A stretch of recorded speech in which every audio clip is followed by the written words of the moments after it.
Hey everyone, welcome to my YouTube channel State Pieces and One Day Exams। ये course होने वाला है उन बच्चों के लिए जो तैयारी कर रहे हैं SSC, CGL, CHSL, railway, CPO या फिर अदर स्टेट एग्जामिनेशंस के लिए, जिसमें जीएस कवर हो जाता है लूसेंट से। यानी कि लूसेंट की बुक जीएस की, हमें पता है बहुत सारा जीएस दिया हुआ है। हिस्ट्री का ancient, medieval, modern world, geography में इंडियन, फिजिकल ज्योग्राफी और वर्ल्ड ज्योग्राफी, वैसे ही पॉलिटी, इकोनॉमिक्स। तो अब हम क्या करेंगे, इस कोर्स के लिए हम सारे सब्जेक्ट का अलग अलग स्लाइड बनाएंगे। जैसे लूसेंट का पॉलिटी एंड कॉन्स्टिट्यूशन, इसमें सारा का सारा लूसेंट का जितना भी पॉलिटी कॉन्स्टिट्यूशन दिया है या जो भी इम्पॉर्टेंट होगा वो डिटेल्स ऐड करके आपको इसमें सारी की सारी इन्फॉर्मेशन दी जाएगी। तो आज जो हम पढ़ने वाले हैं वो पॉलिटी से होगा पहला chapter, which is president of India. For SSC, आप एसएससी की तैयारी कर रहे हैं तो आपके लिए बहुत बेनिफिशियल है। सीएचएसएल की तैयारी कर रहे हैं तो भी बहुत बेनिफिशियल है। सीपीओ की कर रहे हैं तो भी बहुत बेनिफिशियल है। तो चलिए स्टार्ट करते हैं। ये है मिस्टर रामनाथ कोविंद, ये है हमारे 14th elected president of India.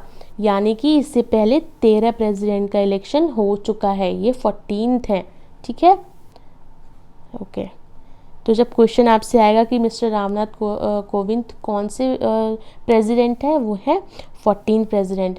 अगर आपको प्रेसिडेंट बनने का मन कर गया, अगर आप प्रेसिडेंट बनना चाहते हैं, तो क्या ये सच है आप प्रेसिडेंट बन सकते हैं? बिल्कुल बन सकते हैं। प्रेसिडेंट कोई भी बन सकता है, बस इलेक्शन कमीशन के द्वारा की गई कुछ क्वालिफिकेशंस को पूरा करना है। अब वो क्वालिफिकेशंस कौन सी है? आपको होना चाहिए सिटीजन ऑफ इंडिया यानी भारत का नागरिक। आपको होना चाहिए 35 प्लस एज का यानी कि 35 साल से प्लस। आपको होना चाहिए qualified for election as a Lok Sabha member.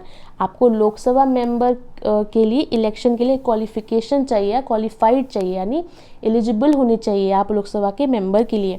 ध्यान देने की बात है, यहाँ पे आपको लोकसभा का मेंबर नहीं होना है। इसके बाद बारी आती है इलेक्शन ऑफ प्रेसिडेंट की, कि भाई भारत में कैसा इलेक्शन होगा। भारत में इलेक्शन होगा इनडायरेक्ट, यानी कि जो हमारे द्वारा चुने हुए लोग जाएंगे वो प्रेसिडेंट को चूज करेंगे। तो इलेक्शन होगा इलेक्शन कमीशन ऑफ इंडिया के अंदर। ये कहते हैं कि इनके पास एक इलेक्टोरल कॉलेज होगा। इलेक्टोरल कॉलेज में कौन कौन होंगे? इलेक्टोरल कॉलेज में होंगे हमारे सारे के सारे इलेक्टेड मेंबर्स, यानी कि जिनको हमने इलेक्ट करके भेजा है, जो हमारे वोट के द्वारा इलेक्ट होकर के गए हैं। ठीक है, तो इलेक्टेड मेंबर यानी कि निर्वाचित सदस्य कौन कौन से होंगे? राज्यसभा के, लोकसभा के।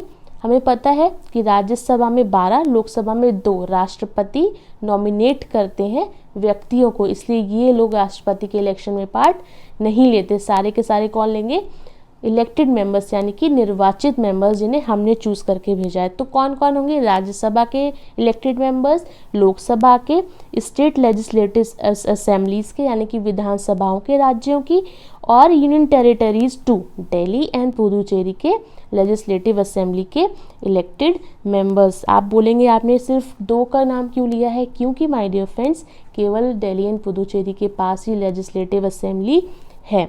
तो जब आप इलेक्ट हो जाएंगे, जब आपका इलेक्शन हो जाएगा, तो फिर आपको शपथ लेनी पड़ेगी, यानी कि ओथ लेनी पड़ेगी।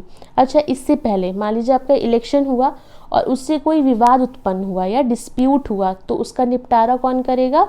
Supreme court. कौन करेगा? Supreme court. क्वेश्चन आता है कि राष्ट्रपति के इलेक्शन से या निर्वाचन से संबंधित विवादों का निपटारा कौन करेगा? सुप्रीम कोर्ट करेगा, यानी सर्वोच्च न्यायालय करेगा। तो अब आ जाते हैं ओथ पर, यानी शपथ। जब आप इलेक्ट हो जाएंगे तो आपको शपथ दिलाई जाएगी। शपथ कौन दिलाएंगे? हमारे वरिष्ठतम न्यायाधीश यानी कि चीफ जस्टिस ऑफ इंडिया यानी CJI। अगर ये वहाँ पे प्रेजेंट नहीं है, किसी कारणवश नहीं आ पाए, तो कोई इशू नहीं है। कौन दिलाएंगे? वहाँ सुप्रीम कोर्ट में जो भी सीनियर मोस्ट जज होंगे, मतलब कि जो भी वरिष्ठतम होंगे, उनके बाद वो आपको शपथ दिलाएंगे।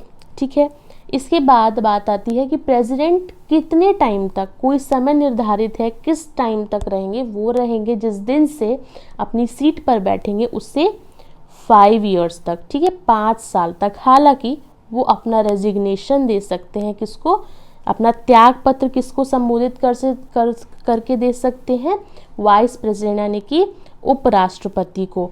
इसके अलावा एक और प्रावधान दिया है, भले ही राष्ट्रपति हमारे प्रथम नागरिक हो, भले ही राष्ट्रपति हमारे सर्वोच्च नागरिक हो, बट आर्टिकल 61 यानी अनुच्छेद 61 कहता है मिस्टर प्रेसिडेंट, अगर आपने कोई भी काम कॉन्स्टिट्यूशन के अगेंस्ट जाके किया, यानी कि वॉयलेशन ऑफ कॉन्स्टिट्यूशन किया, मतलब कि ऐसा कोई भी कार्य जो संविधान का उल्लंघन करता हो, तो आप पर इम्पीचमेंट यानी कि महाभियोग का प्रावधान है। यानी कि मिस्टर प्रेसिडेंट हमारे कॉन्स्टिट्यूशन के अकॉर्डिंग फ्री नहीं है, उन पर बहुत बड़ा प्रावधान यानी कि इम्पीचमेंट है।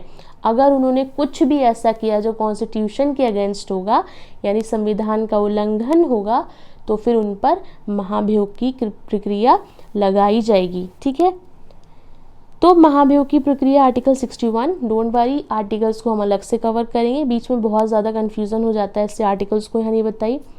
Impeachment will based on violation of the constitution, impeachment या महाभियोग बस एक ही कारण पे लगेगा, वो होगा उल्लंघन किसका, संविधान का। बट संविधान का उल्लंघन होगा कैसे, अब भाई किसी चीज़ की डेफिनेशन होती है कि अगर आपने ऐसा किया तो, अब संविधान का उल्लंघन करने के लिए तो बहुत सारी चीज़ें हैं, तो फिर कॉन्स्टिट्यूशन में इसकी कोई पर्टिकुलर डेफिनेशन या फिर परिभाषा नहीं दी गई है। ये कौन डिसाइड करेगा, पार्लियामेंट विल डिसाइड, यानी संसद डिसाइड करेगी कि ये जो आपने काम किया है क्या वो कॉन्स्टिट्यूशन के अगेंस्ट है या नहीं। अब देखते हैं ये इम्पीचमेंट लगेगा कैसे। फेवरेट क्वेश्चन है ये सभी स्टेट पीसीएस या फिर एसएससी वालों का, ये क्वेश्चन आता ही आता है। प्रेसिडेंट से अगर कोई भी क्वेश्चन आएगा तो आर्टिकल या फिर इससे तो बिल्कुल आएगा कि भाई इम्पीचमेंट किस आर्टिकल में है, 61। अब इम्पीचमेंट लगता कैसे है, इम्पीचमेंट लगेगा एनी हाउस ऑफ पार्लियामेंट। सबसे पहली चीज़ हमें याद रखनी है, यहाँ पे कोई भी रोल स्टेट का या राज्य का या स्टेट लेजिस्लेटिव असेंबली का नहीं है, यानी ना ही विधानसभा का रोल है, ना ही विधान परिषद का रोल है, ना ही केंद्र शासित राज्यों की विधानसभाओं का रोल है, किसी का भी रोल नहीं है। रोल किसका है, सिर्फ पार्लियामेंट यानी कि संसद का रोल है। ठीक है, कोई भी सदन इस इम्पीचमेंट को यानी कि महाभियोग को लगा सकता है, कोई भी सदन, राज्यसभा या लोकसभा। जिस सदन में ये इम्पीचमेंट लाया जाएगा वो क्या करेंगे, टोटल जितने मेंबर होंगे तब 1/4 यानी कि 1/4 मेंबर्स जो होंगे उनके साइन होने चाहिए, agreed, that we are agreed. ठीक है भाई, हम एग्री हैं कि इन्होंने ऐसा कुछ काम किया जो संविधान का उल्लंघन है। ठीक है, 1/4। इसके बाद बहुमत से तो 2/3 यानी कि 2/3 बहुमत यानी कि मेजॉरिटी से सेम हाउस में प्रोसेस होगी। 1/4 से साइन, 2/3 मेजॉरिटी से पास होगा। उसके बाद resolution moves to another house, यानी कि जो इम्पीचमेंट का रेजोल्यूशन है जो महाभियोग का, वो जाता है अगले सदन में। अच्छा, एक और चीज़, जब ये लोग ये वाले जो फर्स्ट स्लाइड में ये लोग काम कर रहे थे, जब एक सेकेंड, हाँ, जब यहाँ पे इनको इम्पीचमेंट का ये 1/4 साइन और 2/3 मेजॉरिटी प्लस यही सदन 14 डेज का नोटिस देती है प्रेसिडेंट को कि भाई आइए, आप पर महाभियोग लगने वाला है, खुद को डिफेंड करिए, खुद को प्रोटेक्ट करिए।